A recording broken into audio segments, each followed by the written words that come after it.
Bonjour, dans cette vidéo, je vais vous présenter 9 conseils sur comment changer vos habitudes. Découvrez maintenant mes conseils. Le premier conseil consiste à identifier votre motivation principale, c'est-à-dire ce qui vous motive le plus pour changer vos habitudes. Donc, il est très important de commencer à vous questionner, à essayer de comprendre pourquoi vous souhaitez modifier une habitude donnée et justement comprendre quelles sont vos motivations. Très souvent, on a une motivation qui est plutôt superficielle et, disons, en essayant de creuser davantage par rapport à ce qui vous motive vraiment, vous serez à mesure de comprendre quels sont les facteurs qui vous motivent davantage et justement, en vous appuyant sur votre motivation la plus forte, la motivation principale, vous serez davantage à mesure de changer vos habitudes. Le deuxième conseil consiste à expérimenter le changement à l'avance. C'est-à-dire que vous pouvez tout simplement prendre le temps d'imaginer mentalement, fermer les yeux, commencer à imaginer comment vous allez vous sentir une fois que vous avez changé cette habitude. Essayez de ressentir les émotions, essayez de vous mettre dans cette situation idéale et essayez de comprendre si justement cette situation est idéale pour vous et juste pour vous. Et vous pourrez justement décider si c'est une bonne idée de changer cette habitude ou si éventuellement vous n'avez pas besoin de changer cette habitude parce que le fait de changer cette habitude pourrait causer donc d'autres problèmes, d'autres difficultés dans vos vies. Et donc en expérimentant le futur à l'avance, vous serez certain que ce changement de vie est bon pour vous.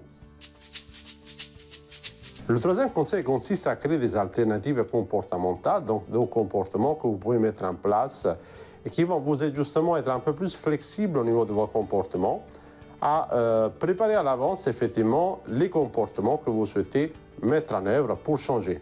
Par exemple, vous pouvez vous servir des intentions de mise en œuvre ou du contraste mental. Donc les intentions de mise en œuvre, c'est tout simplement des phrases et des affirmations du type « si, alors ».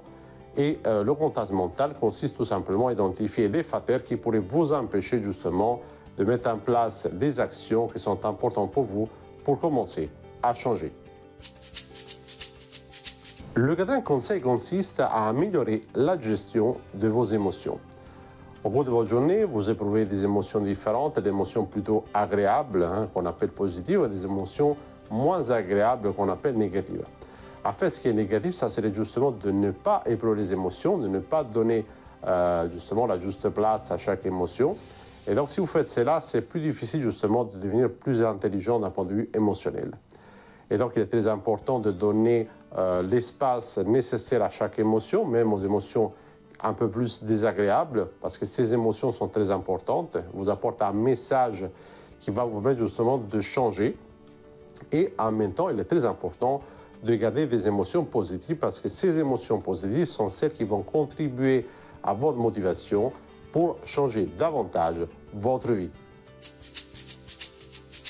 Le cinquième conseil consiste à être patient, parce que le changement ne se fait pas tout d'un coup, parce que chaque changement demande du temps, demande des efforts, et il y aura forcément des moments de démotivation, des moments pendant lesquels vous n'arriverez pas à agir de façon cohérente avec vos objectifs, des moments où vous vous sentirez démotivé, et des moments où simplement vous n'aurez aucune envie de faire un effort. Donc il est tout à fait normal d'avoir des moments de motivation, des moments de démotivation, des hauts et de bas. Prenez le temps donc d'avoir cette patience, de changer doucement.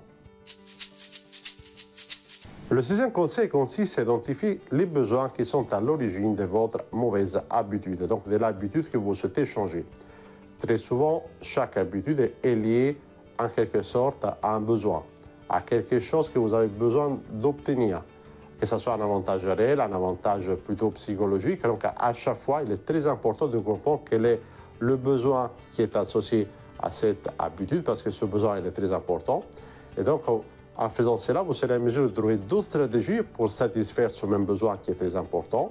Et en même temps, en gardant ce besoin, en satisfaisant ce besoin d'une autre façon plus adaptée, vous serez en mesure de vous concentrer encore davantage sur le changement que vous souhaitez mettre en œuvre. Le septième conseil consiste à changer plusieurs habitudes, donc non seulement une habitude à la fois, mais plusieurs habitudes à la fois. On sait que cela est possible. En fait, beaucoup de personnes pensent qu'il est difficile de changer plusieurs choses en même temps, mais en réalité, cela n'est pas vrai. En fait, on peut utiliser un outil qui s'appelle en fait en anglais habit stacking. Donc c'est le fait de empiler des habitudes. Donc en gros, vous partez d'une habitude, une bonne habitude que vous avez déjà, et vous allez associer à cette habitude une deuxième habitude, c'est celle que vous souhaitez mettre en œuvre donc pour mettre en place un changement dans vos vies. Et donc en faisant cela, donc en associant une habitude qui fonctionne déjà très bien avec une autre habitude que vous souhaitez mettre en place, vous serez en mesure de changer plusieurs habitudes en même temps. Le huitième conseil consiste à créer un plan d'action. Consiste donc à planifier quelles sont les actions que vous devez mettre en œuvre justement pour réussir ce changement. Consiste à identifier les ressources dont vous avez besoin pour y arriver. Cela consiste également à identifier quels sont les obstacles que vous pourrez rencontrer. Et donc, tout cela vous permettra de mettre en place une stratégie que vous allez suivre donc, chaque jour sur base journalière, sur base hebdomadaire, sur base mensuelle ou annuelle, en fonction justement de l'ampleur du changement que vous souhaitez mettre en œuvre. Le neuvième conseil et dernier consiste tout simplement à utiliser le pouvoir du dialogue interne positif.